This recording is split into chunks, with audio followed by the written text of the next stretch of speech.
बिस्मिल्लाहिर्रहमानिर्रहीम। Dear students, उम्मीद करता हूँ कि आप सब ठीक होंगे। तो जैसा कि पहले लेक्चर में हमने यूनिट 1 को हाफ कवर किया था और आज के लेक्चर में हम मज़ीद हाफ को कवर करेंगे इंशाल्लाह।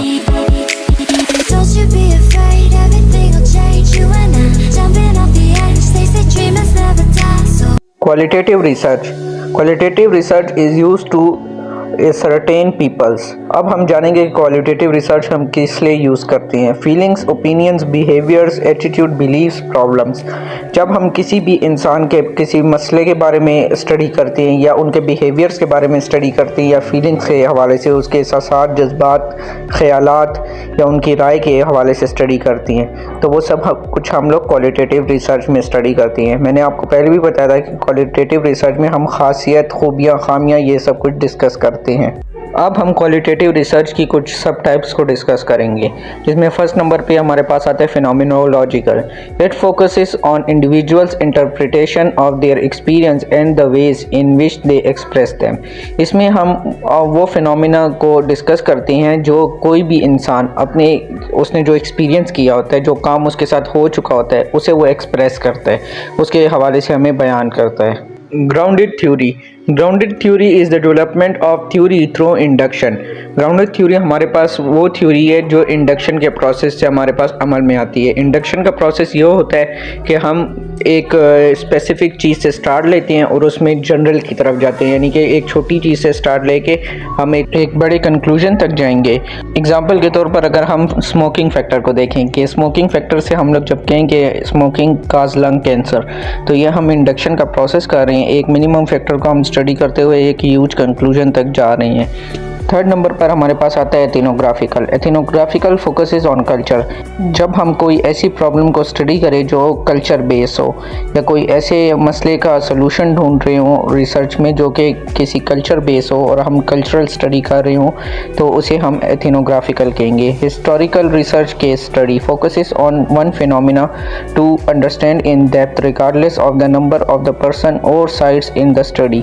हिस्टोरिकल रिसर्च में हम एक ऐसा फिनोमिना यूज़ करते हैं जिसमें हम बहुत डीपली अंडरस्टैंड करते हैं। कोई भी प्रॉब्लम जो हमारे पास आता है उसके हम तय तक जाते हैं, यानी कि जितना उसके पिछले प्रीवियस केसेस हैं, प्रीवियस उसके जो मेडिकेशन है या प्रीवियस रिसर्चेस हो चुकी है, उस सब को अंडरस्टैंड करते हैं। तब हम लोग कहेंगे कि we are using historical research case study. अभी हम सब टाइप्स पढ़ेंगे क्वांटिटेटिव रिसर्च की। क्वांटिटेटिव रिसर्च की फर्स्ट सब टाइप है डिस्क्रिप्टिव। Describe situation. डिस्क्रिप्टिव में हम लोग सिचुएशन को बयान करेंगे, जो प्रॉब्लम अराइज हुई है उसे डिस्क्राइब करेंगे, उसके बारे में तमाम इंफॉर्मेशन को गैदर करेंगे और वो लोगों के सामने डिस्क्राइब करेंगे। Correlation examine relationships.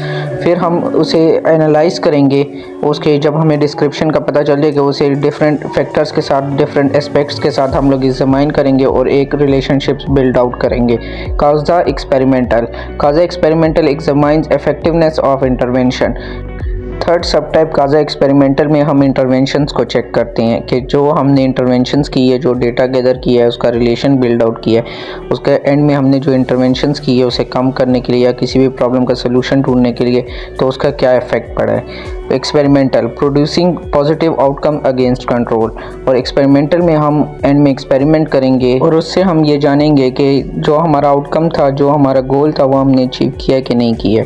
जो हमने सैंपल कलेक्ट किया होता है उस पर हम डिफरेंट एक्सपेरिमेंट कंडक्ट करते हैं ताकि हमारा जो गोल है वो हमें अचीव हो जाए।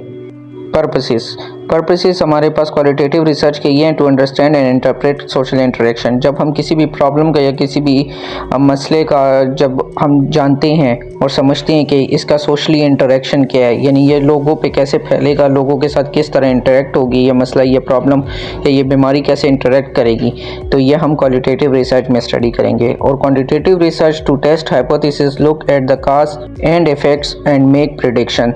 और क्वांटिटेटिव रिसर्च में फिर हम उस बीमारी को लेकर, उस प्रॉब्लम को लेकर डिफरेंट हाइपोथेसिस करती हैं। हर एक बंदा अपना एक आइडिया पेश करता है और उस पर फिर स्टडीज़ कंडक्ट होती हैं और स्टैटिस्टिकल टूल्स और मैथमेटिकल कैलकुलेशन से हम उस प्रॉब्लम का एंड रिज़ल्ट देखते हैं कि आया ये कितने % हार्मफुल है और ये कितने % ये बीमारी फैलेगी और इससे कितने लोग डिस्टर्ब हो सकते हैं और कितने लोग इससे अफेक्ट हो सकते हैं। Group studied qualitative research smaller group and not randomly selected. Qualitative research में हम जब भी ग्रुप को सिलेक्ट करते हैं वो नॉट रैंडमली होता है। नॉट रैंडमली का मतलब ये होता है कि हर किसी को चांस नहीं मिलता है कि वो इस स्टडी में पार्टिसिपेट कर ले, बल्कि हम अपनी मर्ज़ी से एक ग्रुप लेते हैं, छोटा सा ग्रुप बनाते हैं और उसे सिलेक्ट करके उस पर स्टडी कंडक्ट करेंगे। जबकि क्वांटिटेटिव रिसर्च में larger group and randomly selected, एक हम लार्जर ग्रुप को सिलेक्ट करेंगे और वो भी रैंडमली सिलेक्ट करेंगे, यानी कि हर एक बंदा उसमें पार्टिसिपेट होगा, उस स्टडी में हिस्सा ले पाएगा। Variables qualitative research study of the whole not variable. Qualitative research में हम हमेशा एज अ होल स्टडी करेंगे, यानी कि किसी भी बीमारी के बारे में अगर हम स्टडी कर रहे हैं, किसी भी प्रॉब्लम के बारे में स्टडी कर रहे हैं, तो हम उसकी तमाम कैरेक्टरिस्टिक देखेंगे, क्या ये कितने ख़तरनाक है, किस तरह से ये होगी, उसके साइन एंड सिम्टम क्या, तमाम चीज़ें देखेंगे। जबकि quantitative research specific variable study. Specific variable study का मतलब ये होता है कि हम एक ख़ास एक स्पेसिफिक फैक्टर को स्टडी करेंगे। Types of data collected qualitative research words, images and objects. Qualitative research में हम लोगों से इंटरव्यू कंडक्ट करेंगे, उनकी तस्वीरें बनाते हैं, डिफरेंट वीडियोज़ वगैरह लेते हैं, उनसे हम डेटा को कलेक्ट करते हैं। Quantitative research numbers and statistic. जबकि क्वांटिटेटिव रिसर्च में हम लोग डिफरेंट स्टैटिस्टिकल टूल को अपनाते हुए एक नंबर्स की शक्ल में हम लोग डेटा को कलेक्ट करेंगे। यानी फ़र्ज़ करें अगर एक बीमारी है तो हम लोग देखते हैं कि कितनी परसेंट ये बीमारी फैल चुकी है, तो वो नंबर्स की सूरत में हम लोग डेटा को कलेक्ट करेंगे, नंबर्स की सूरत में लिखेंगे।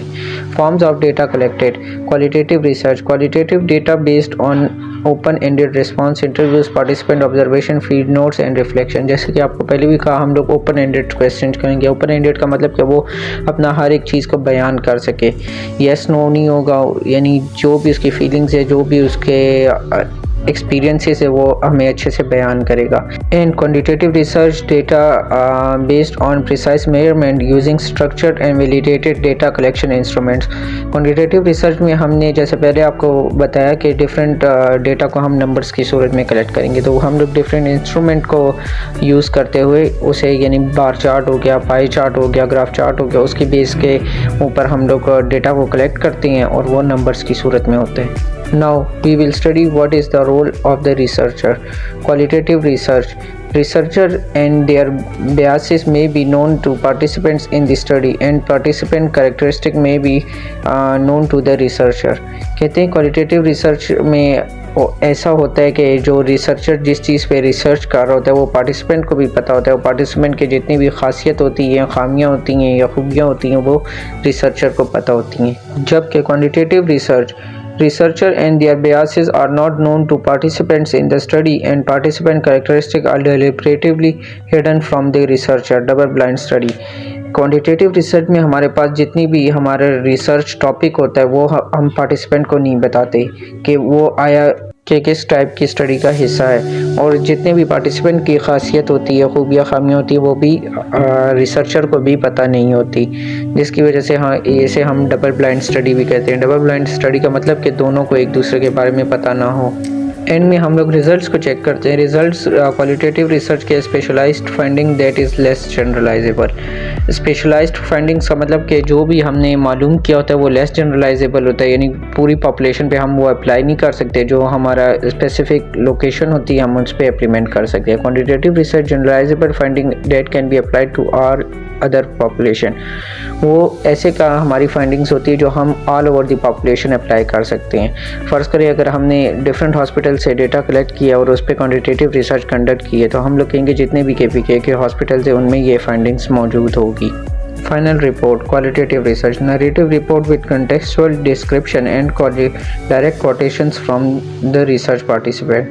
कहते हैं क्वालिटेटिव रिसर्च की जो हमारे पास फाइनल रिपोर्ट होती है वो हम लोग डिस्क्रिप्टिव फॉर्म में लिखते हैं, यानी डिस्क्रिप्शन मतलब बयान करते हैं। हर एक चीज़ को हम बयान करेंगे, जो पार्टिसिपेंट होता है जिस पे हमने रिसर्च कंडक्ट की होती है उसके तमाम जितनी भी बातें होती है वो एज इट इज़ हम लोग कोटेशंस में लिखते हैं। क्वांटिटेटिव रिसर्च में आता है statistical report with correlation, comparison of means and statistical significance of findings. जबकि क्वांटिटेटिव रिसर्च की हम लोग फाइनल रिपोर्ट जब तैयार करते हैं उसमें स्टैटिस्टिकल टूल्स और रिलेशन वगैरह बिल्ड करते हैं और रिलेशन को डिफ़ाइन करके बताते हैं कि इसमें क्या रिलेशन है और क्या इसमें कंपैरिजन हमने देखा है, और उसे हम लोग डिफरेंट ग्राफ चार्ट, हिस्टोग्राम और पाई चार्ट की सूरत में एक्सप्रेस करते हैं।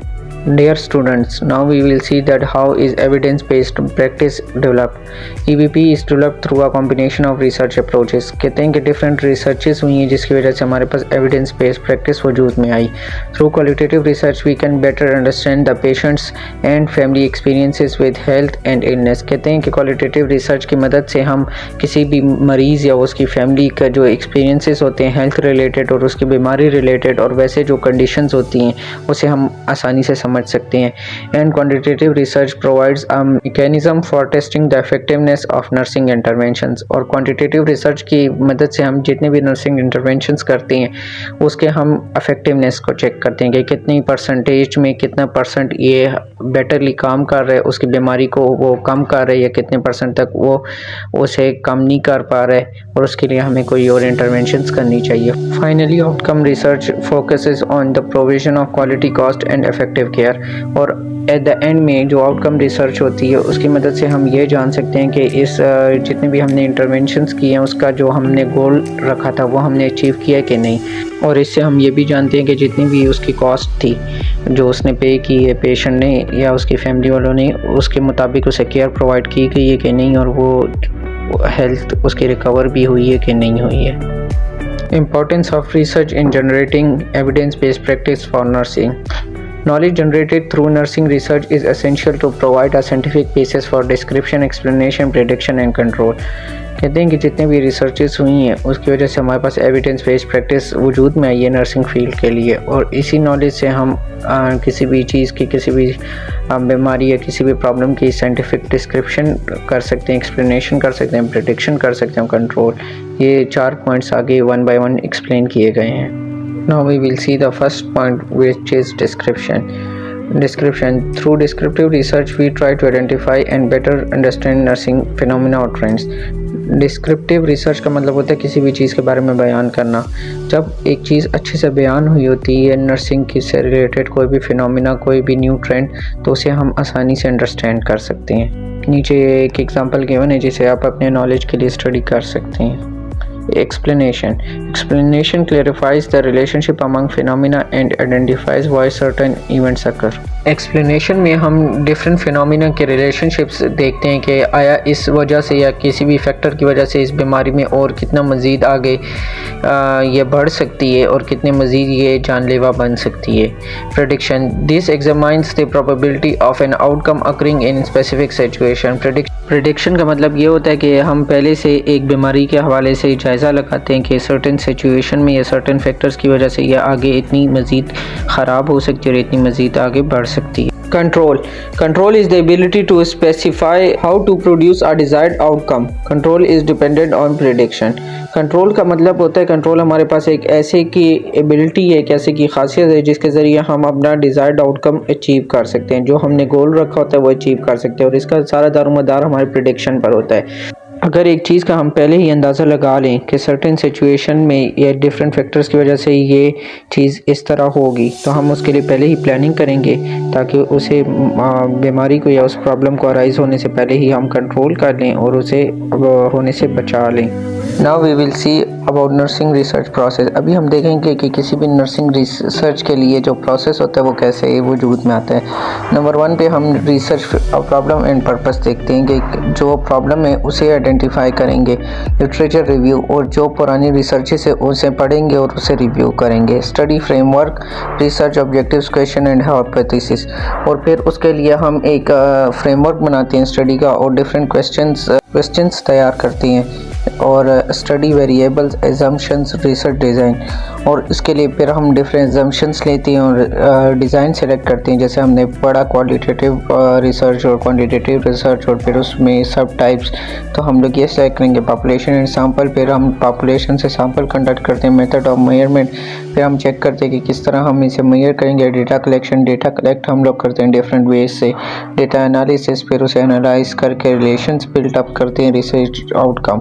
और फिर जो हमारा गोल होता है उसे लास्ट में इवैल्यूएट करते हैं कि हमने अचीव किया कि नहीं. और डिसेमिनेटेड आउटकम एंड लिमिटेशंस, और जितनी भी लिमिटेशंस वगैरह होती हैं उन्हें भी हम अपने पास नोट करते हैं. Now components of the research process. Research is the process that takes place in series of steps. कहते हैं डिफरेंट स्टेप्स से हमारे पास रिसर्च कंडक्ट की जाती है। इसमें फर्स्ट नंबर पे फार्मुलेटिंग द रिसर्च क्वेश्चन और प्रॉब्लम। सबसे पहले हम प्रॉब्लम को जानेंगे, define the purpose of the study.